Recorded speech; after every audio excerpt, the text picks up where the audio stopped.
Welcome. Today, a brief approximation to the nature and behavior of a shell and tube heat exchanger will be exposed and explained. But before start, let's give a context to the project.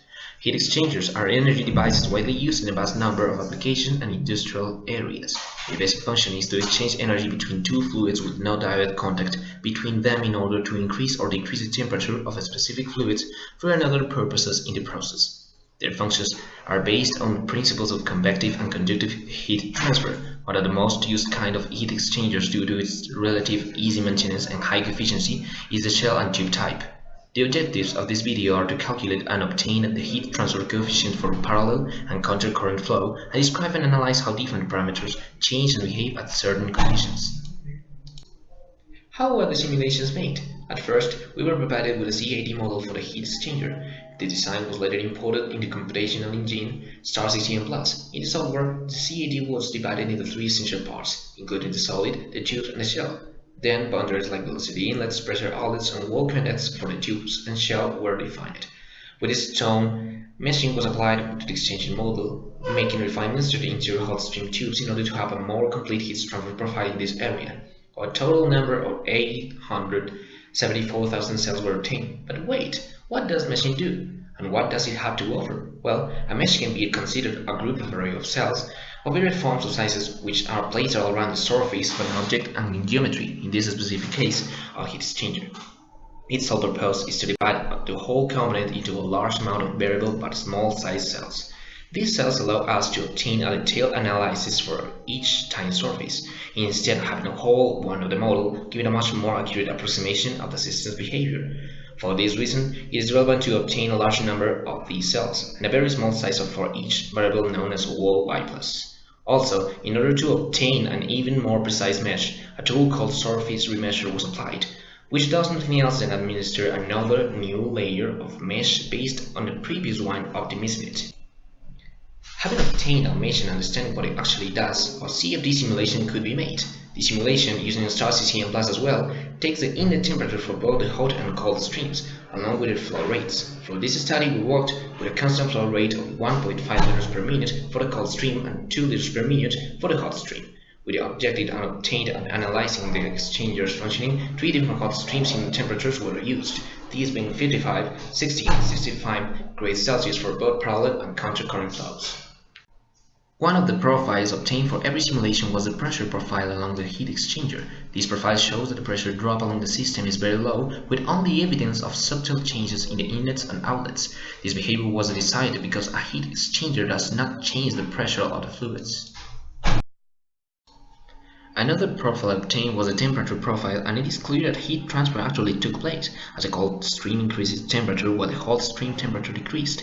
And it is also important to emphasize that the cold stream increased its temperature in a greater proportion than the decrease in temperature of the hot stream, because the mass flows of the cold stream were smaller given a degree of reliability to the results obtained. And is there any differences between the parallel and countercurrent flow temperature profiles?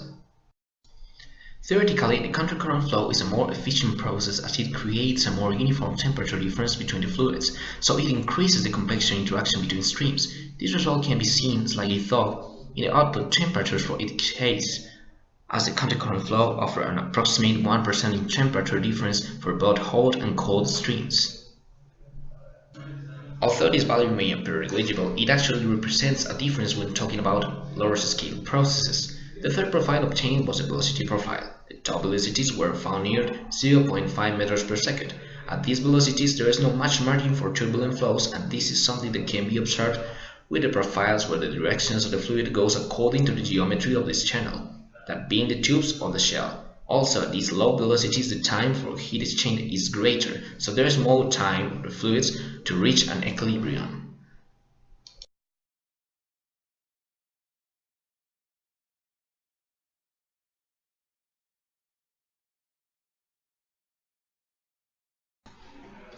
It was possible to calculate the heat transfer coefficient value from the logarithmic mean temperature difference, obtaining as a result an average global transfer coefficient shown in the screen for parallel and countercurrent flow. By the CACAC method, values were these ones. Here it's possible to see that the results obtained from the first method are slightly higher, because the resistance to energy transfer associated with a heat exchanger material is not considered as the CACAC method does. Finally, by the current method, These were the results for parallel and counter-current flow, respectively. At this point, it is possible to say that there is no significant difference between the overall coefficients found for each of the flow types. Nevertheless, the main divergence of these methods are modeling a shell and tube heat exchanger are the initial considerations, and the identification of the problems, such as the assumption that there is no fault in the system and therefore the associated resistance is not considered.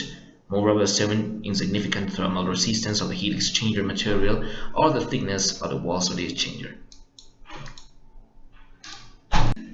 Besides, the average value for the specific Y plus heat transfer coefficient is lower than 5,000 watts per square meter Kelvin, and it can be observed that this coefficient is lower for counter-current flows and higher fluid temperatures, which will expect their behavior. Finally, the average values of Y plus at the interior tubes rounds the limits between 0.5 and 11, which are high values for turbulent flows, but the Y plus values obtained in all general simulations are acceptable because the Reynolds number in almost every single configuration does not exceed the value of 5,000.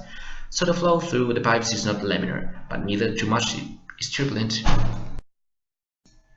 We can say that Kern and Kakak are very reliable methods in calculating parameters as heat transfer coefficients, and that pressure, temperature, and velocity results are pretty near desirable values because of reliable meshing and Y plus value.